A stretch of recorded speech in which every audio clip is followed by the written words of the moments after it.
C'est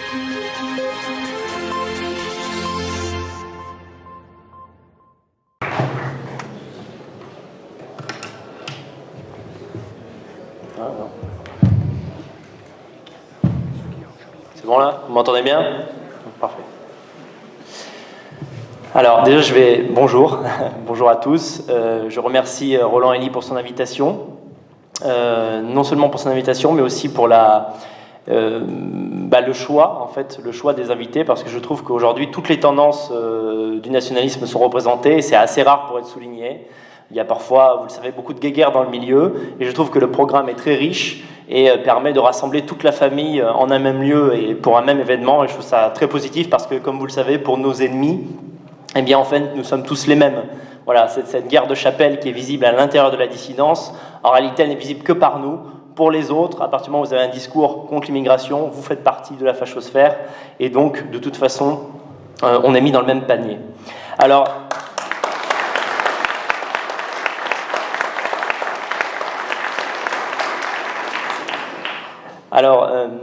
l'intervention de Caroline Christa portait sur la censure, je dirais, par les médias de nos opinions, même dans des contextes déplorables comme celui de la catastrophe du Bataclan. Moi, je vais vous parler un petit peu, en tout cas dans la première partie de mon intervention, des censures opérées par YouTube, parce que c'est le média par lequel je me suis fait connaître et par lequel je communique le plus, sachant que, contrairement au bastion social, Chavelos, pour l'instant, n'est pas inquiété dans la mesure où nous n'avons pas d'existence administrative. Nous ne sommes pas une association, nous sommes un site internet et nous avons des sympathisants. Donc voilà, cela nous permet de survivre pour l'instant, malgré la répression et les censures sur les réseaux sociaux. Alors tout de même, à l'échelle du monde, quelque chose d'énorme a changé en 2019, je pense que vous l'avez constaté, c'est que pendant des années, nous disions oui, bon, les nationalistes sont censés être les grands méchants de l'histoire, mais qui fait des attentats? Ce sont des musulmans, ce ne sont pas des nationalistes. Bon, on ne peut plus sortir ce joker. Voilà. Depuis les attentats de Nouvelle-Zélande, quelque chose a changé, c'est que, j'allais dire notre camp, c'est pas notre camp, mais il est considéré comme notre camp par les médias, et aujourd'hui, en fait, on ne peut plus sortir cette carte. Il y a eu en quelques mois Brenton Tarrant en Nouvelle-Zélande, le tueur d'El Paso dont le nom m'échappe, et il y a quelques jours le tueur en Allemagne. Alors évidemment, pour des raisons de prudence évidente, je ne vais pas m'attarder sur ces attentats. Par contre, je vais parler des conséquences. En fait, le système profite, et l'a fait dès Brenton Tarrant en mars, pour faire ce qu'il veut faire depuis des années, c'est-à-dire taire notre parole sur Internet, qui est notre seul terrain de libre expression. Alors comment ça se traduit? En fait, Facebook et YouTube amalgament toutes les tendances identitaires. Moi qui utilise YouTube depuis des années, cette année, le changement, c'est qu'en l'espace de quelques mois, il y a eu 3 fois des modifications des conditions d'utilisation. Bon, une expression bien compliquée pour dire, en fait, vous avez le droit de dire de moins en moins de choses. Je vais y revenir un peu plus tard. En fait, l'idée du système, c'est de diaboliser toute réaction à l'invasion en l'affublant du qualificatif suprémaciste. Voilà, vous êtes contre l'immigration, vous êtes suprémaciste.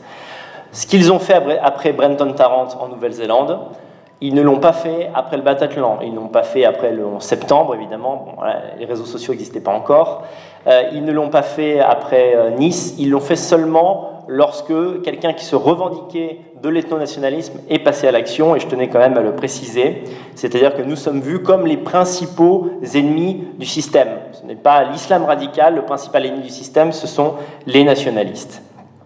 Alors, suite à cet attentat de Brenton Tarrant, Facebook a décidé d'interdire les discours nationalistes blancs. Alors déjà, qu'est-ce que c'est le nationalisme blanc?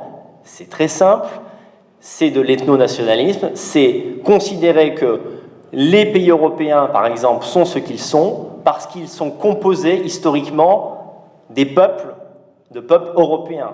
C'est ça, ça ne veut pas dire autre chose. Ça veut dire intégrer la dimension ethnique à l'analyse du monde. Pourquoi la France est la France? Parce qu'il y a une culture, une spécificité française. Pourquoi une spécificité française? Parce que les Français sont des blancs européens. Voilà. Donc, nationalisme blanc, c'est un mot qui fait peur parce qu'aujourd'hui, quand vous dites blanc, il y a un frémissement, on a l'impression qu'on ne peut plus employer ce mot. Ça ne veut pas dire autre chose. Ça ne veut pas dire on veut tuer toute la planète. Ça veut dire qu'on veut rester européen chez nous. Voilà. Alors, qu'est-ce que Facebook et YouTube considèrent comme du nationalisme blanc? Tout. Voilà. Critique de l'immigration, nationalisme blanc. Dans les modifications des conditions d'utilisation, il est écrit, c'est un petit alinéa, vous savez, les choses les plus importantes sont toujours écrites en très petit, il est interdit de critiquer des personnes en fonction de leur situation d'immigration. Bah, qu'est-ce que ça veut dire? Bah, vous n'avez pas le droit de critiquer les migrants. Voilà, ça veut simplement dire ça. Plus grave, de cette manière, apologie de l'Europe, suprémacisme blanc. Il y avait une page Facebook qui s'appelait Europa Invicta, qui a sauté hier, il y avait 15 000 j'aime. Cette page, je la suivais tous les jours. Je peux vous assurer qu'il n'y avait pas une virgule de haine dans cette page. Je vous donne le genre de choses qui étaient publiées sur la page. Une photo, par exemple, d'une cathédrale dans un pays européen, avec comme sous-titre « Honorons nos ancêtres ont construit des choses merveilleuses ». Apologie de l'Europe, apologie de l'Occident, virée de Facebook. Dire que l'islam est incompatible avec les valeurs occidentales. Bon, alors ça, non seulement vous êtes supprimé potentiellement de Facebook, mais vous pouvez avoir un procès. Même Zemmour, qui est pourtant quelqu'un dans le système, a eu des procès et les a perdus sur cette question-là. Et bien évidemment, le suprémacisme réel, encore que dire que moi, je le dis, j'affirme que la civilisation occidentale, la civilisation européenne est supérieure aux autres, pas seulement parce que c'est la mienne, mais objectivement, si tout le monde copie le modèle occidental, c'est peut-être parce qu'il est meilleur. Donc, vous voyez, quand je dis ça, j'ai pas l'impression de dire quelque chose de particulièrement extrémiste. Eh bien, si je le dis sur YouTube et que je suis signalé, je vais disparaître. Alors, cette disparition de YouTube et Facebook, on pourrait se dire, bah, c'est terrible parce que maintenant, on va plus pouvoir parler nulle part. Et moi, je vais vous dire que, à mon sens, c'est un mal pour un bien. Déjà, lorsque des réseaux, des médias se mettent à censurer, d'autres se créent et on peut utiliser cela pour se réunir. Et le deuxième point, c'est qu'à mon sens, et c'est ce qu'on essaye de faire comprendre avec ce Vélos, le temps de la réinformation est passé, en quelque sorte. Alors, je ne dis pas que des sites comme F de Souche ne sont pas utiles, je dis qu'ils ont été très utiles à une époque, mais qu'aujourd'hui, la jeunesse identitaire, la jeunesse nationaliste, ne doit pas se focaliser sur la réinformation. Je vais dire la chose très clairement, si en 2019, quelqu'un n'a pas compris qu'il y a un problème avec l'immigration en France, cette personne est irrécupérable.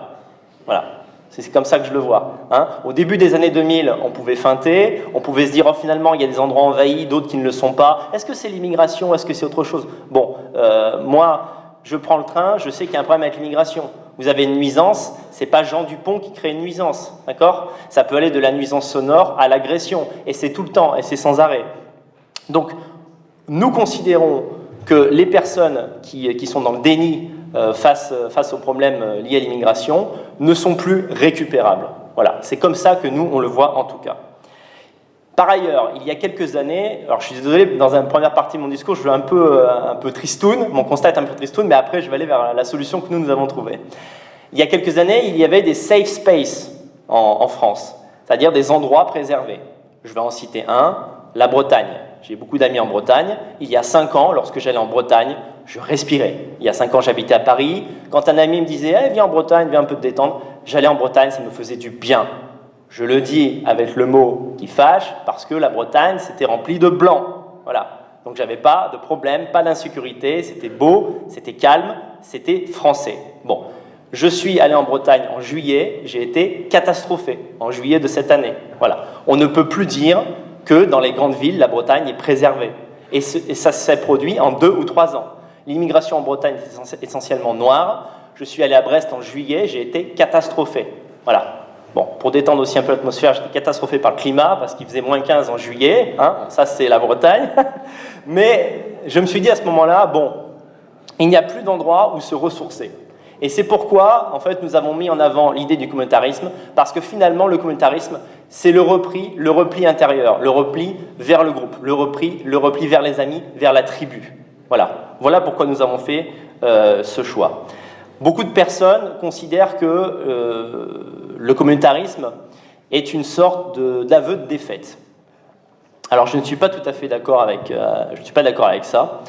C'est un aveu de défaite politique, oui, parce que je pense qu'il sera très difficile pour nous de reprendre le pouvoir dans un système démocratique qui est celui de la France actuellement, quand on voit le degré de remplacement ethnique et à quel point les gens sont soumis à la propagande cosmopolite. Donc l'idée, c'est qu'on n'abandonne pas le combat, on change de stratégie. Voilà. Nous allons chercher, et nous cherchons à copier le modèle des communautés qui fonctionnent. D'accord ? Notre idée, ce n'est plus de dire « nous allons critiquer l'islam comme un élément extérieur en disant « ça c'est pas bien, ça c'est pas bien ». Nous allons nous taire, nous allons dire « mais qu'est-ce qui fonctionne ? Comment les musulmans font pour s'installer dans un quartier ? Comment font-ils pour réunir l'argent pour une mosquée ? Comment font-ils pour s'entraider lorsque l'un d'eux a un problème ? » Bon, ben, on va peut-être essayer de faire pareil. En fait, nous avons changé le paradigme. Nous disons le discours du milieu nationaliste a été pendant longtemps de dire on ne peut pas accepter deux communautés parce qu'il n'y a qu'une seule communauté, c'est la France. C'était un bon discours à l'époque où les Blancs étaient majoritaires. Aujourd'hui, ce discours, je pense qu'on ne peut plus le tenir. C'est la raison pour laquelle nous avons créé Suavelos. D'autre part, ce que je crois, c'est que chez les jeunes, il y a une tendance à beaucoup dépenser d'énergie dans des combats perdus d'avance. Alors là, par exemple, le thème, c'est la censure sur les réseaux sociaux. Combien je connais de jeunes qui ont entre 20 et 25 ans et qui passent leur temps libre à essayer de débattre pour expliquer à un gauchiste que peut-être, sur Facebook, l'immigration, c'est peut-être un peu du caca. Hein, bon. Alors, déjà, c'est un truc qui ne fonctionne pas, ça prend des heures et ça use beaucoup le moral. Donc nous, qu'est-ce qu'on essaie de véhiculer comme idée positive ? C'est que vous avez 25 ans, votre priorité, c'est pas essayer de convaincre un idiot que l'immigration est un danger pour la France, c'est peut-être essayer, par exemple, de trouver une compagne ou un compagnon pour faire des enfants. Parce qu'aujourd'hui, ah oui, mais aujourd'hui, je pense que faire des enfants européens, c'est attaquer le système.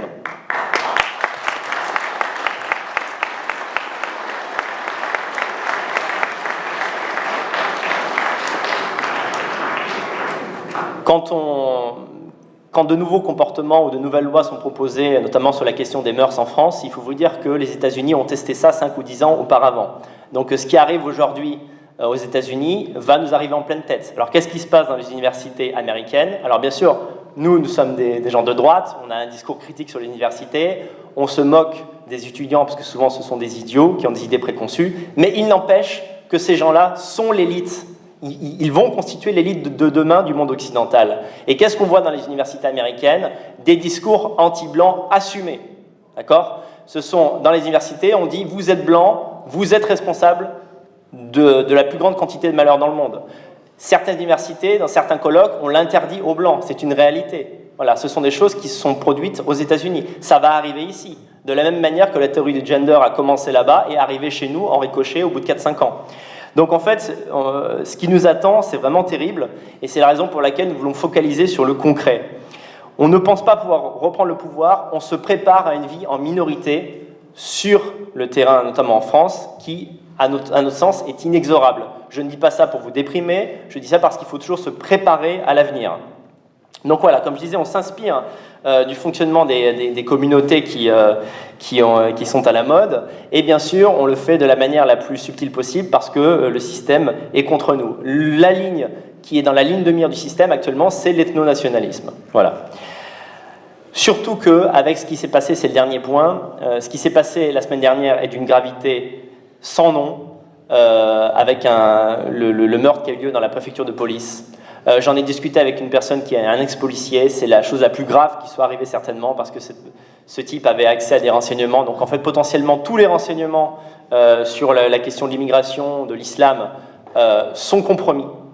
Je crois que ce qui n'a pas été dit et qui est fondamental pour moi, c'est que bien sûr des policiers sont en danger parce que le type avait accès aux fichiers, à l'adresse des policiers, mais ce qu'on n'a pas dit dans les médias, vous savez qui d'autre est en danger ? Bah, c'est nous. Moi, je suis fiché S. Donc, potentiellement, ce Michael Harpon, à mon adresse, à l'adresse de mes parents et à l'adresse des militants identitaires qui sont peut-être ici dans la salle. Donc, voilà, en fait, ce qui nous attend à l'avenir. Ce qui se concrétise aussi, et je terminerai là-dessus, c'est ce que Guillaume Faye, que j'ai eu l'honneur d'éditer, j'ai été le dernier éditeur de Guillaume Faye avant sa mort, c'est le rassemblement autour de l'islam qui devient la bannière des non-blancs. L'islam n'est plus seulement une religion, c'est un drapeau, le drapeau des gens qui ont une haine des Blancs et de l'Occident. Et à travers Michael Harpon, je crois que c'est ce qu'on a vu, ce n'est pas quelqu'un qui est d'origine maghrébine, mais c'est quelqu'un qui s'est mis dans l'islam par haine de l'Occident. Et nous allons voir ce phénomène de plus en plus avec une polarisation de la société autour de la question de l'islam.